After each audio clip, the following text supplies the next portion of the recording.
There is a man in Ohio who, 6 years ago, could not afford a $15 copay at the pharmacy.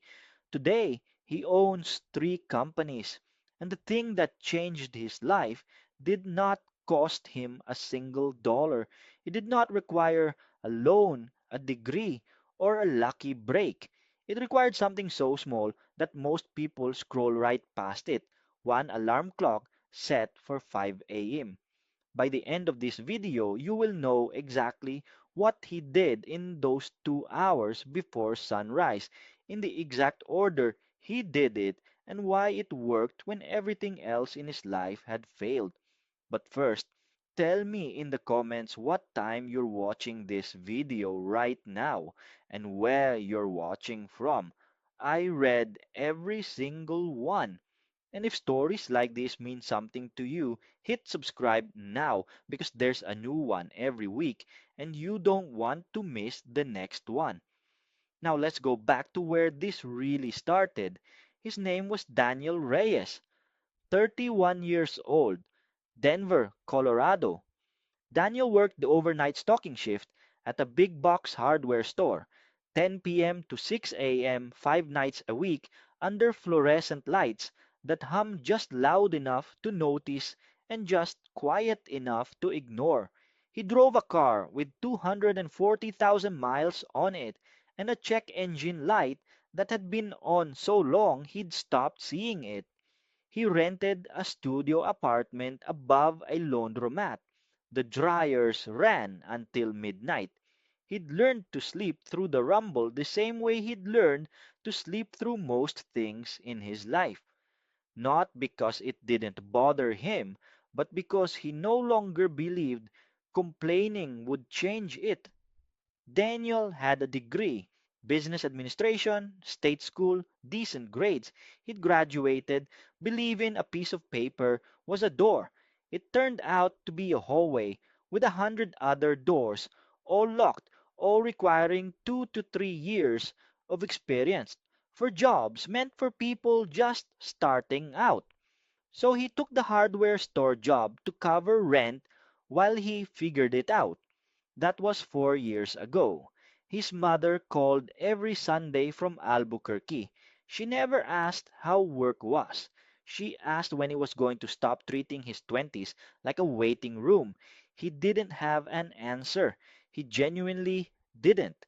Here's what almost nobody understood about Daniel's situation. He wasn't lazy. He showed up on time.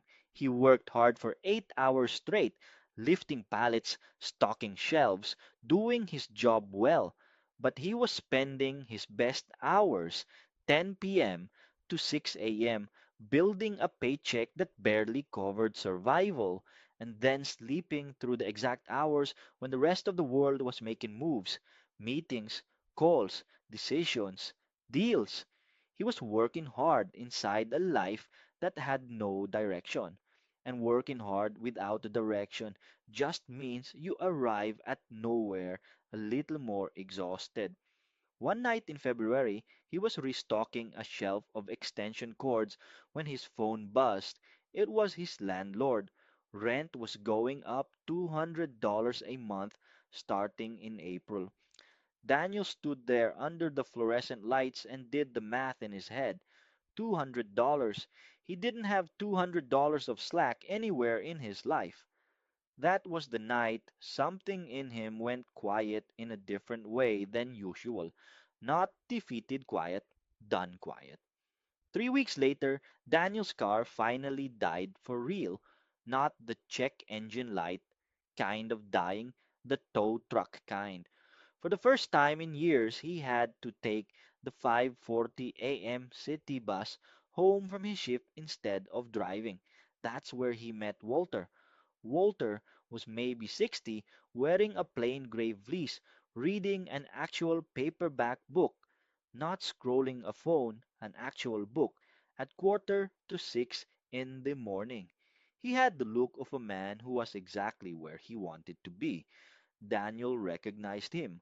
Walter owned two laundromats in the neighborhood, including the one under Daniel's apartment. You're the guy from the hardware store, Walter said, not looking up right away. Night shift, 10 to 6, Daniel said. Car died. First time I've taken this bus. Walter finally looked up. First time you've been awake at 6 a.m. and not exhausted from finishing a shift. You mean Daniel didn't know how to answer that, so he said nothing. Can I tell you something? Walter said.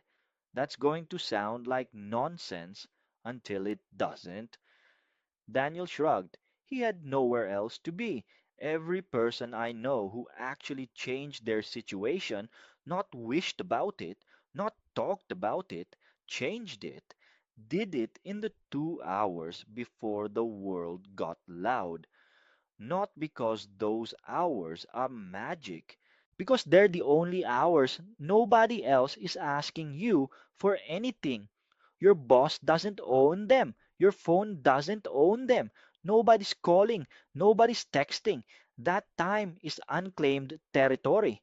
And most people give it away to sleep they don't need or a phone screen they don't remember scrolling. I sleep 6 to 2, Daniel said. That's not exactly extra time lying around. No, Walter said, but it's not fixed either. I built both my laundromats on a 5 a.m. to 7 a.m. window, working a job just like yours. You don't need more hours in your day, son. You need 2 hours nobody else has a claim on. Right now, the world owns your two best hours and pays you minimum wage for them. Flip that. He wrote a name and number on the back of a receipt. If you're serious, actually serious, not Sunday serious, call me. I'll tell you exactly what I did. But I'm not interested in helping someone who wants a shortcut. I'm interested in helping someone who wants a system. The bus reached Daniel's stop. He folded the receipt into his pocket like it might disappear if he didn't. That night, before his shift, he called. They met the next afternoon at the laundromat between wash cycles. Walter didn't waste time on inspiration. He pulled out a napkin and drew two boxes. Here's the whole thing, he said.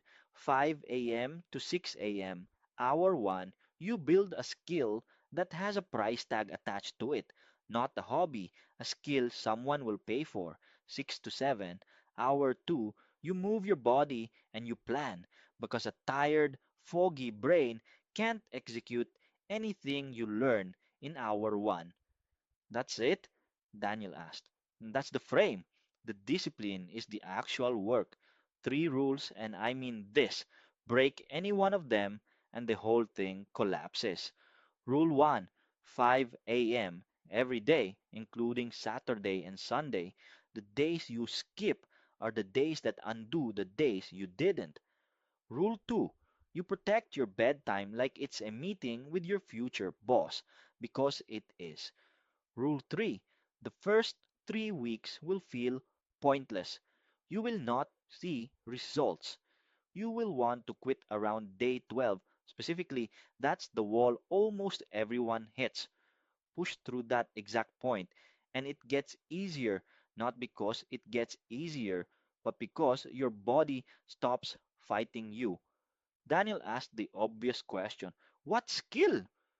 What does every business around here actually need and complain they can't find? Walter asked back. Daniel thought about the store, about the laundromat, about every small business he'd ever set foot in. Someone who can actually do their books, track inventory, make the numbers make sense. There's your answer, Walter said. Bookkeeping and basic financial modeling. You can learn the fundamentals for free online in 90 days if you're consistent. Every business owner I know would pay real money for someone who can walk in and clean up their books. I'll give you 90 days. Come back and show me what you built. If you did the work, I'll put your name in front of every small business owner I know. If you didn't, no hard feelings, but don't call. Daniel went home and set his alarm for 5 a.m. He put his phone on the opposite side of the room, on top of the dresser, so turning it off meant standing up. Quick pause. If you're still with me at this point in the video, you're exactly the kind of person this story is for. Drop a comment right now with just the number 5 so I know who's actually watching until the end, not just the first 30 seconds. I want to see how many of you make it this far. Okay, back to Daniel. The first 2 weeks were brutal in a way Daniel hadn't expected. His body fought him every single morning. His mind produced a fresh excuse daily. Just today, just this once, you'll make it up tomorrow. He didn't listen to it. He sat at his kitchen table at 5 a.m., watching free accounting tutorials with his eyes half open, understanding maybe a third of what he heard. At 6, he walked, just around the block at first, then further. Then he started using the walk to think through what he just studied instead of scrolling his phone. Day 12 arrived exactly like Walter said it would. Daniel sat on the edge of his bed at 4:58 a.m. and genuinely considered quitting, not dramatically, quietly, the way you consider putting down something heavy. He thought about the $200 rent increase. He got up anyway. By day 25, the tutorial started making sense.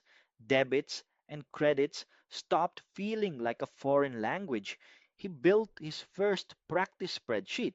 Nothing real, just a mock small business, tracking fake inventory and fake expenses. Because Walter had told him, don't wait until it's perfect to practice like it's real. By day 50, Daniel had finished 2 free certificate courses and started offering to help for free at a food truck one of his coworkers ran on weekends. He cleaned up 8 months of the man's tangled receipts in a single weekend using what he'd learned. The food truck owner couldn't believe someone had done it for nothing. I'm practicing, Daniel told him. You're my practice. By day 70, word had moved through his building and the shift the way word does in small circles. A woman who ran a nail salon 2 blocks over asked if he could look at her books. He charged her $60. It was the first money he had ever earned with his mind instead of his back. On day 89, his supervisor at the hardware store, who'd noticed Daniel showing up sharper, more alert, less like a man just surviving his shift, mentioned that corporate was looking for someone at the regional office to help clean up inventory accounting discrepancies across 4 locations. Temporary contract, but it paid nearly double his current wage, and it was daytime hours. Daniel got the contract. On day 90, Daniel walked back into the laundromat and found Walter folding towels behind the counter. 90 days, Daniel said. Never missed one. Walter didn't smile right away. He wiped his hands on his apron and looked at Daniel for a long moment. Show me. Daniel opened his laptop. 2 paying bookkeeping clients, a completed contract with the hardware store's regional office, 2 finished certifications, a folder of client work he'd built entirely in the 2 hours nobody else wanted. Walter finally smiled. Now, he said, I make some calls. That was 6 years ago. Daniel Reyes now runs a small bookkeeping and financial consulting firm out of Denver with 11 employees. Last year, his firm crossed 7 figures in revenue for the first time. He still wakes up at 5 a.m. Not because he has to, because those 2 hours are the only 2 hours he's ever fully owned, and he's not giving them back to anyone. His mother still calls on Sundays. She still asks questions. Now they're different ones. Here's what Daniel's story actually proves, and it has nothing to do with luck and almost nothing to do with talent. The difference between a stuck life and a moving one is rarely about working harder. Daniel worked hard the entire time. Before Walter, during Walter, after Walter. What changed was where those hard working hours went. 5 a.m. to 7 a.m. is unclaimed time for almost everyone watching this. Nobody is emailing you, nobody is calling a meeting, nothing is scheduled. That silence is not empty, it's available, and most people trade it for sleep they don't need or a feed that won't remember them back. So here is the same offer Walter gave Daniel. Tonight, set one alarm.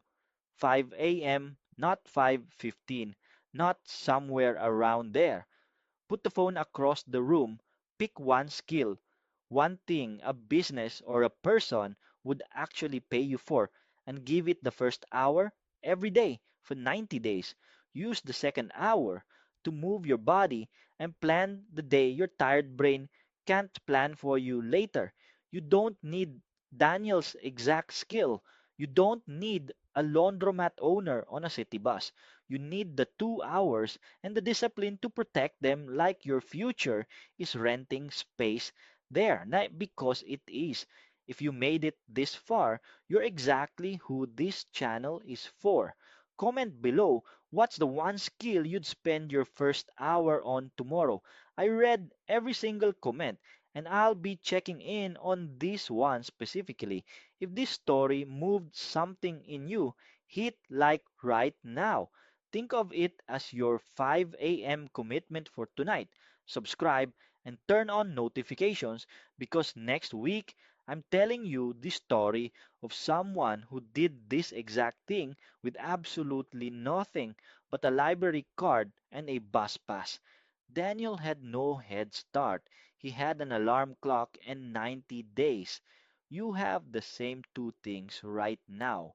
The only question left is whether you hit snooze tomorrow or whether you finally stand up